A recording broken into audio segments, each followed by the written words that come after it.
जीभ के ऊपर जो है वो कई तरह से गांठें फील होती है। कभी कभार जीभ के आगे वाले पार्ट पे फील होती है, कभी कभार जीभ के पीछे जो बगल वाला पार्ट होता है जो दांत से हमेशा टच में रहता है वो वाले पार्ट पे हमेशा फील होते रहता है। तो ये आखिर जीभ के ऊपर गांठें जो होती हैं वो कितनी ज़्यादा डेंजरस हो सकती है और ये गांठें कैसे बनती हैं, आज हम लोग इसके बारे में आपसे डिटेल्स में बात करते हैं। वीडियो को पूरा अंत तक देखिएगा। उसके बाद भी अगर आपके मन में इससे रिलेटेड कोई क्वेश्चन हो तो कमेंट जरूर कीजिएगा, बहुत जल्दी इसका आंसर करेंगे। हेलो दोस्तों, कैसे हैं आप सब। मैं आपकी डॉक्टर ज्योति पांडे। हमारी मुंह जो है वो इतना ज़्यादा सेंसिटिव पार्ट है कि अगर इसमें कोई भी गांठ जैसी चीज़ें फील होती हैं तो दिमाग जो है वो सिर्फ और सिर्फ कैंसर की तरफ जाता है। लगता है जैसे ये गांठें जो हैं वो ट्यूमर की तरफ इशारा कर रही हैं, अब कोई ना कोई बड़ी समस्या जो है वो हो सकती है। तो जीभ के ऊपर पाई जाने वाली ये जो गांठें हैं वो कैसे बनती हैं इसके बारे में हम आपको डिटेल्स में बताते हैं। सबसे पहले तो जीभ की जो संरचना होती है वो कुछ इस तरीके से होती है कि अगर आप उसको ध्यान से देखते हैं तो उसके ऊपर छोटे छोटे से आपको खुरदुरे से जो उभरे हुए पार्ट्स दिखाई देंगे।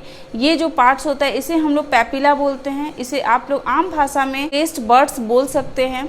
ये टेस्ट बड्स जो होती हैं यही स्वाद जो है उसको अपने तरफ अवशोषित करती हैं और आपको टेस्ट फील कराती हैं। जैसे कोई चीज़ तीखा है, कोई चीज़ ठंडा है, खट्टा है, मीठा है, ये सारी चीज़ें जो होती हैं वो आपके टेस्ट बड्स की वजह से आपके माइंड में विकसित होता है कि ऐसा हो रहा है, ऐसा चीज़ आप खा रहे हैं और वही चीज़ आप ऐसा फील करते हैं।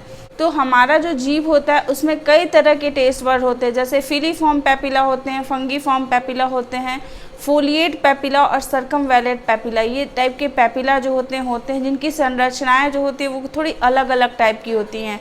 अगर आप अपने मुंह को पूरी तरीके से खोल करके देखते हैं तो गले के पास में एकदम उभरा सा पार्ट जो है वो आपको दिखाई देता है। ये पैपिला सर्कमवैलेट पैपिला जो है वो कहलाता है।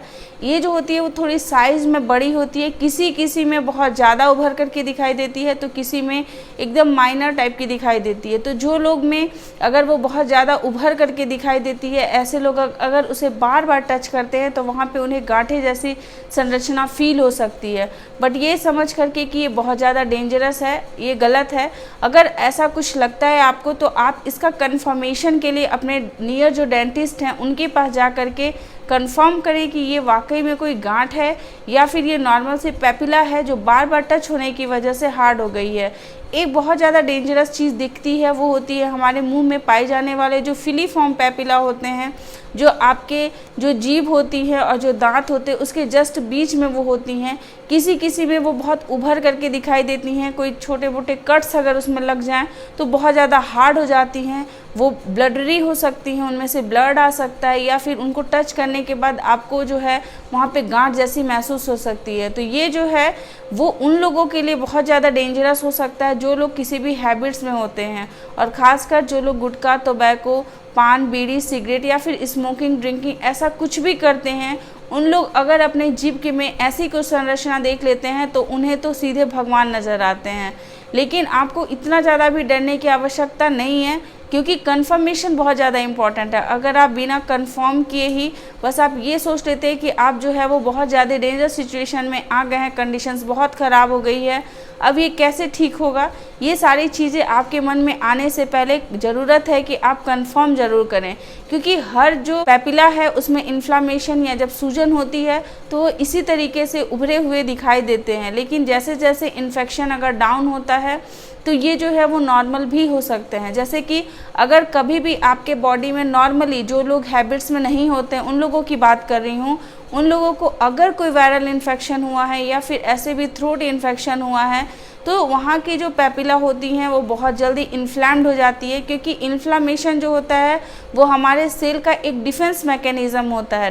डिफेंस मैकेनिज़्म से मतलब ये होती है कि जो सेल्स होती है वो अपने आप को बचाव करने में इन्फ्लैम्ड हो जाती है, स्वेलन हो जाती है। और वो जब स्वेलन हो जाती है और उस जगह को अगर आप बार बार टच करते हैं तो फिर वहाँ पे जो है वो आपको गांठें जैसी महसूस हो सकती हैं। पर ये सोच कर के कि हर गांठें ट्यूमर है और वो कैंसर में कन्वर्ट हो जाएगा, इसकी सर्जरी करनी पड़ेगी, बहुत ज़्यादा लंबा जो आप ऐसा सोच लेते हैं उतना सोचने की आवश्यकता नहीं है। क्योंकि आपकी बॉडी और आपका ब्रेन जो है वो सिर्फ आपके सोच वाली मैकेनिज़्म पे काम करता है। तो इसलिए बेटर यही होता है कि आपकी जीभ के ऊपर अगर कहीं पे भी कोई गांठें दिखाई देती हैं तो पहले उसका कंफर्मेशन कर लें। कहीं पर भी अगर एक बार में बारी बारी से कट लगता है, अगर उस जगह पे आप खाना खाते समय बार बार टच हो जाए या फिर पे कट लग जाए, या फिर जब आप खाते हैं तो वहाँ पे वो दब करके फिर से वहाँ पे चोट लग जाए, ऐसी अगर प्रक्रिया होती है तो उस कंडीशन में भी ये देखा जाता है कि वहाँ पे जीभ का वो पार्ट जो है वो बहुत ज़्यादा हार्ड महसूस होता है। तो ये भी नॉर्मल सी फिजियोलॉजी है, इसकी वजह से ऐसा हो रहा है, ये भी डेंजरस बात नहीं होती है।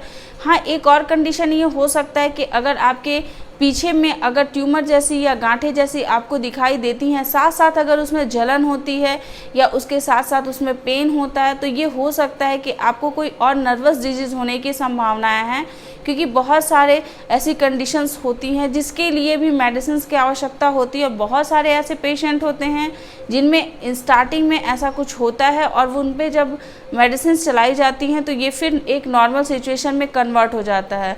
तो शुरुआत में आपको डरना नहीं है, सिर्फ ज़रूरत होती है एक डेंटिस्ट के पास जा कर के अपनी ओपिनियन को रखने की और सामने वाले जो डेंटिस्ट बोल रहे हैं उनकी बातों को समझने की, क्योंकि वो जो है वो आपसे बहुत बेटर समझते हैं स्ट्रक्चर को कि आपकी टंग की ओरल कैविटी की स्ट्रक्चर कौन सी नॉर्मल है और कौन सी नॉर्मल नहीं है। तो इसीलिए आप अपने माइंड को बिल्कुल सही रखिए, अपने डेंटिस्ट के पास जा कर के दिखाइए और अगर कोई ऐसी प्रॉब्लम आ रही है तो उसके लिए ट्रीटमेंट रेगुलर वे पे लें।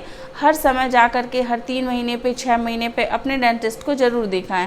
आई होप कि आपको ये वीडियो अच्छा लगा होगा। अच्छा लगेगा तो लाइक ज़रूर कीजिएगा और ऐसे लोगों के साथ शेयर ज़रूर कीजिएगा जो लोग को ये प्रॉब्लम है, जो लोग बार बार अपनी जीभ को देखते हैं, उनके जीभ के ऊपर बहुत सारे स्ट्रक्चर ऐसे हैं जो उनके समझ से बाहर हैं, उन्हें वो लगता है कि बहुत ज़्यादा डेंजरस हो चुका है। तो ऐसे ही हर छोटे से छोटे इन्फॉर्मेशन आपके साथ हमेशा शेयर करते रहेंगे, लाते रहेंगे नए नए वीडियोज़। तब तक के लिए अपना ख्याल रखिएगा, अपने आसपास के लोग का ध्यान रखिएगा। Take care, bye bye.